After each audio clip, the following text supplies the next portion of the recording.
Jenny shook her head, thinking to herself, asterisk. Why would Julian want my money? He could buy all of Surabaya if he wanted to.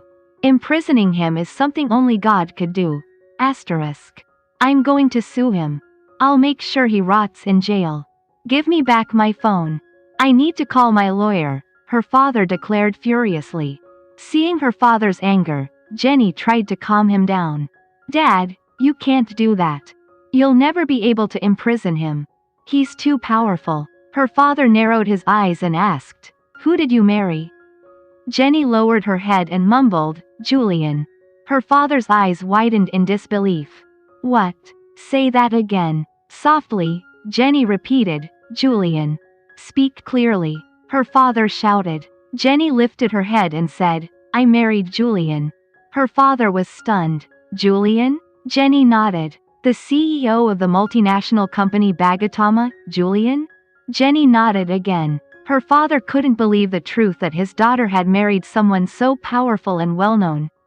He shook his head and said, Impossible. Are you sure it's asterisk that Julian?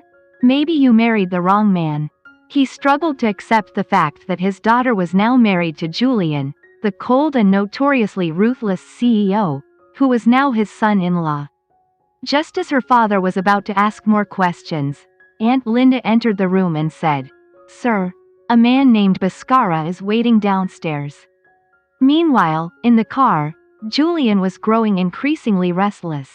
It had been almost an hour since Jenny went inside the house, and she still hadn't come out. In Jenny's living room, Adrian and Melissa, Julian's parents, were observing the anxious behavior of their son. Adrian placed a hand on Julian's shoulder and said, She needs time to explain everything to her father. It's easy for you, but not for her. Julian stared at Jenny's house, worry etched on his face. It's been almost an hour. How much longer does she need? I'm worried about her. What if her father locks her inside? His mother, Melissa, replied, As far as I know, ROMI loves his daughter dearly. I doubt he'll do anything harmful. But if you're concerned, why don't you go inside and check on her? Julian thought for a moment, then decided to take his mother's advice. He stepped out of the car, straightened his suit, and headed towards Jenny's house. When Jenny heard that Julian was waiting downstairs, she froze. Seeing her father's angry expression, she wasn't sure how he would treat Julian. Meanwhile, ROMI raised his eyebrows and thought, asterisk. So Jenny really did marry Julian. But why would Julian want to marry her? What's his motive? I need to find out. I can't just let my daughter be with him. Asterisk. Before Jenny could say anything, her father stormed out of the room. In the living room, ROMI and Jenny found Julian sitting calmly on the sofa. As they approached, Julian stood up and greeted, Mr. ROMI. ROMI avoided Julian's gaze and said, Jenny, go inside. I need to speak with Mr. Julian alone. Jenny's face went pale. She knew leaving them alone was a terrible idea. Julian could be incredibly stubborn, and her father was currently seething with anger. She feared something bad could happen. But, Dad, Julian interrupted gently, don't worry. Without another word, Jenny turned and left. Take Aunt Linda with you and make sure you lock your door from the inside, ROMI instructed, gesturing for Aunt Linda to follow Jenny. The living room fell into an awkward silence. Neither Julian nor Mr. ROMI spoke for a moment. Finally, Mr. ROMI broke the silence by asking, What do you want from her? Julian raised an eyebrow and responded, What do you mean? ROMI smirked. Don't tell me you want nothing from her. You claim to love her? You knew what happened yesterday, yet you still married her. You must have some kind of motive. Julian met his father-in-law's eyes and replied calmly, Would Mr. ROMI believe me if I said I've loved Jenny for 5 years? ROMI looked startled. What? Are you serious? Julian didn't respond with words, but his intense gaze spoke volumes. Seeing the sincerity in Julian's eyes, ROMI began to believe him. Julian then stood up, straightened his suit, and continued, Yes, I've loved Jenny for 5 years, but I could never express my feelings. When I finally decided to confess, you arranged for her to start dating Raka. Julian paused for a moment, then sat back down and continued. Even though it broke my heart, I stayed silent because I thought Jenny was happy with your decision. I always had my suspicions about Raka, but I did nothing. Even when you planned their wedding, I said nothing. I thought maybe we weren't meant to be. But after hearing what Raka did, I couldn't hold back anymore. I did what I felt was right.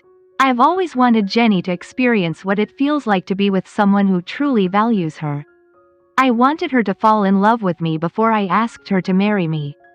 Julian sighed, his words filled with emotion.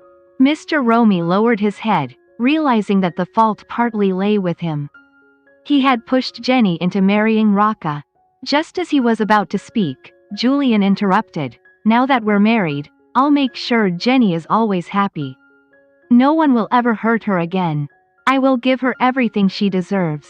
I'll make sure she falls in love with me. Mr. ROMI stared at Julian. Everything he had ever heard about this cold and calculating CEO seemed to contradict the man standing in front of him. He could sense that Julian's feelings for his daughter were genuine, but as a father, doubt still lingered in his mind. With a serious expression, he asked, "Why should I trust you? Maybe you're just playing on my emotions. Remember, she is still my daughter, and you're on my turf. I can keep her away from you forever if I choose." Julian chuckled at his father-in-law's words and replied, "She's not just your daughter anymore. She's also Mrs. Bhaskara now, the future matriarch of the Bhaskara family." Standing up, Julian added, "Do you really think you can lock my wife away and expect me to do nothing?"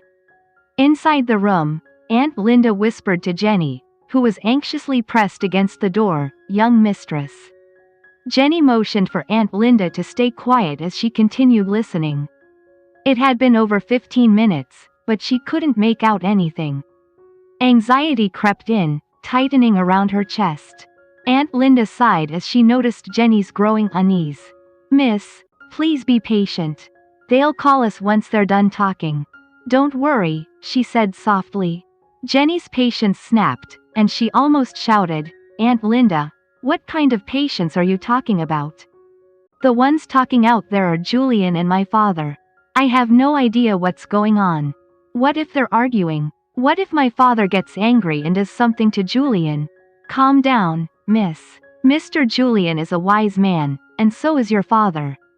There's nothing to worry about," Aunt Linda reassured her, offering a glass of water. Jenny snatched the glass, gulping down the water in one go.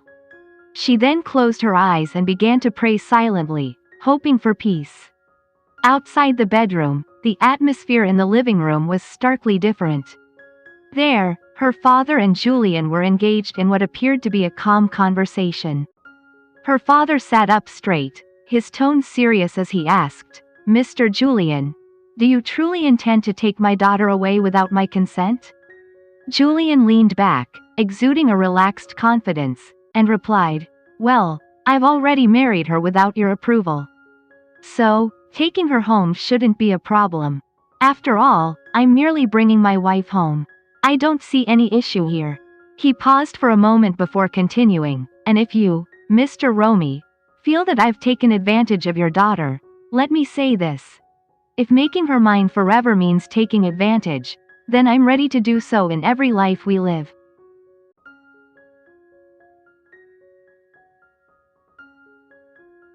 Thank you all. Have a nice day. Don't forget to like, comment, share and subscribe, so that the admin is more enthusiastic to provide entertainment for all of you.